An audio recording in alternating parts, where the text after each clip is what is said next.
ইতালিতে আসার পর কিভাবে আজিলো আবেদনটা করবেন এবং আজিলো আবেদন করতে কি কি ডকুমেন্ট লাগে এবং কিভাবে আমি আজিলো আবেদনটা করেছিলাম, আজকে আমি আপনাদের কাছে বিষয়গুলো শেয়ার করব। তো এটা হচ্ছে গেন অস্পতি। এই অস্পতিটা আপনার ওই সময় লাগবে, কারণ এরকম একটা ফটোকপি আপনার ওই সময় দরকার হবে। তো আসসালামু আলাইকুম, আশা করি সবাই ভালো আছেন। শাহিদুল ইসলাম ইতালি ইউটিউব চ্যানেলের পক্ষ থেকে সবাইকে স্বাগতম।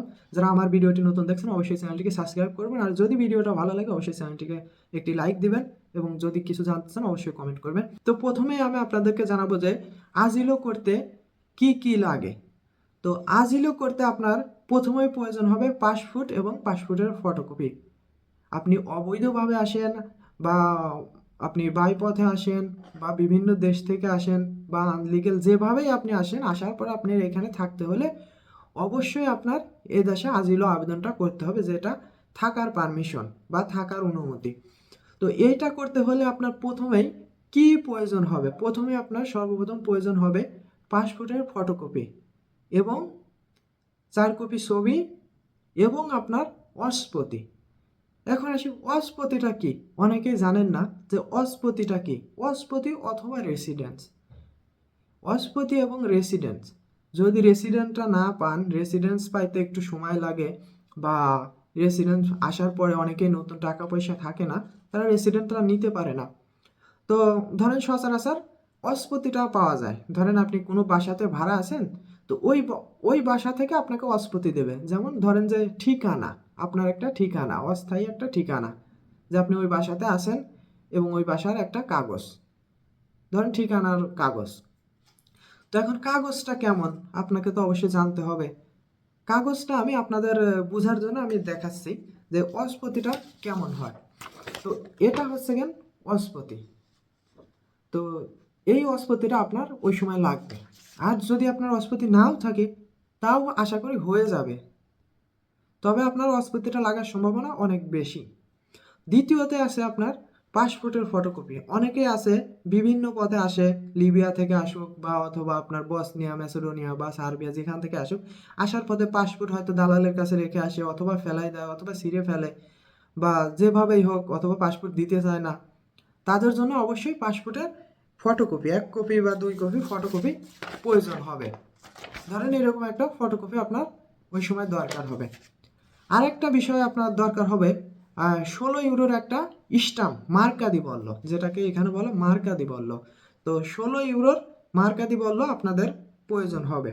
তো আজিলো করতে কি কি লাগে অবশ্যই বুঝতে পারলেন যে 2 কপি ছবি লাগে, পাসপোর্টের ফটোকপি লাগে এবং অস্পতি লাগে এবং মার্কাদি বলল লাগে।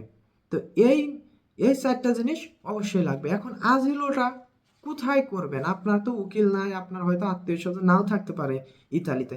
তখন আপনি কিভাবে আজিলোটা করবেন? আপনি যেখানে আছেন, ইতালির ভিতরে যেখানে আছেন, যে কস্তুরা বা থানার আওতায় আছেন, আপনার ওই থানাতে আপনাকে যেতে হবে।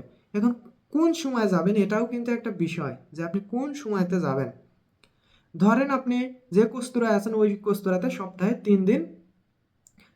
3 দিন আজিলো আবেদনটা তারা গ্রহণ করে। তো আপনি যে কস্তুরাতে আছেন ওই কস্তুরার আশেপাশে যে মানুষগুলো আছে, বাঙালি হোক বা ইন্ডিয়ান হোক বা পাকিস্তানি হোক, যারা একটু পুরাতন আছে বা আপনার মতোই ঘুরতেছে 2-1 দিন গিয়ে কস্তুরায়, তাদের কাছ থেকে পরামর্শটা নেবেন যে সপ্তাহে কোন কোন দিন আজিলো গ্রহণ করা হয় কস্তুরাতে। কস্তুরা মানে থানা। তো সেই হিসাবে আপনি যাবেন এবং প্রতিদিন সকাল 8টা, যে কোনো থানা হোক সকাল 8টায় আপনি সেখানে থাকার চেষ্টা করবেন এবং ওইখানে গিয়ে আপনি লাইনে দাঁড়াবেন। ওইখানের প্রসেসটা কীরকম, যেমন আমি যে থানাতে 3STতে মারছিলাম কেস, তো ওই থানাতে ছিল সবাই একখানে সিরিয়ালে দাঁড়াই থাকে। পরবর্তীতে ওরা আইসা ওদের একটা টার্গেট আছে যে বাংলাদেশ থেকে 4 জন নেবে বা ইন্ডিয়া থেকে 2 জন বা আফগানিস্তান থেকে 4 জন বা পাকিস্তান থেকে 5 জন, এরকম বা নেপাল থেকে 5 জন। তো এইভাবে একটা সংখ্যা হিসাবে ওরা নেয় যে আজকে টোটালে 20 জন লোক নেবে বা 15 জন নেবে। ওই ভাগ ভাগ করে মানে এক এক দেশে কয়জন কয়জন করে পেছে বা একটু কম বেশি করে তারা নেয় তাদের পছন্দ মতো। আপনার কাজ ওইখানে যায় দাঁড়ানো। তারপরে আপনার ওইখান থেকে ডাক দিয়ে আলাদা লাইনে দাঁড় করাবে। আলাদা লাইনে দাঁড় করানোর পরে আপনার হাতে সিরিয়াল নাম্বার স্লিপটা দেবে। স্লিপ দেওয়ার পরে আপনার ভিতর থেকে গেটের বাইরে এটা আপনার দাঁড়া করে রাখবে প্রথমে।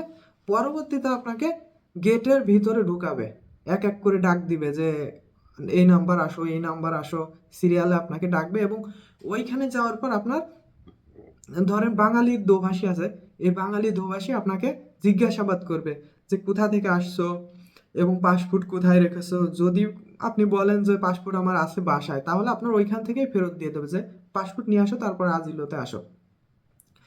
তারপরে যদি দেখা গেছে আপনার কাছে পাসপোর্ট না থাকে, তাহলে আপনার পাসপোর্টের ফটোকপিটা প্রয়োজন। আপনার যেভাবে হোক, মোবাইলের ছবি থেকে হোক, আর যেভাবে পাসপোর্টের ফটোকপিটা আপনার লাগবেই।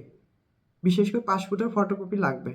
তারপর আপনার অস্পতি, আপনার ঠিকানা, তারপরে আপনার নাম, ঠিকানা, এ টু জেড, আপনার কে কে আছে ফ্যামিলিতে, আপনি আসার সময় কত টাকা লোন করে আসছেন, মানে এ টু জেড আপনার তারা লিখে নেবে।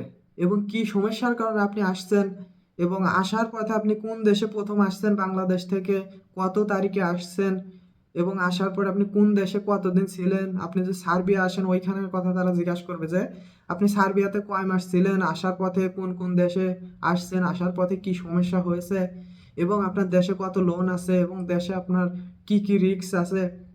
তারা প্রথমে একটা ফর্মে আপনার আনুমানিকভাবে তারা লিখবে। আনুমানিক মানে আপনার কাছ থেকে শুনেই লিখবে যে আপনার কি কি টোটাল সমস্যা, সব কিছু লিখে এই কাগজটা তারা আবার ভিতরে অফিসে পাঠাবে। অফিসে পাঠানোর পরে আপনাকে যেখানে যেখানে ভিতরে ঢুকাইছে ওইখানে আপনাকে সিরিয়ালে বসায় রাখবে।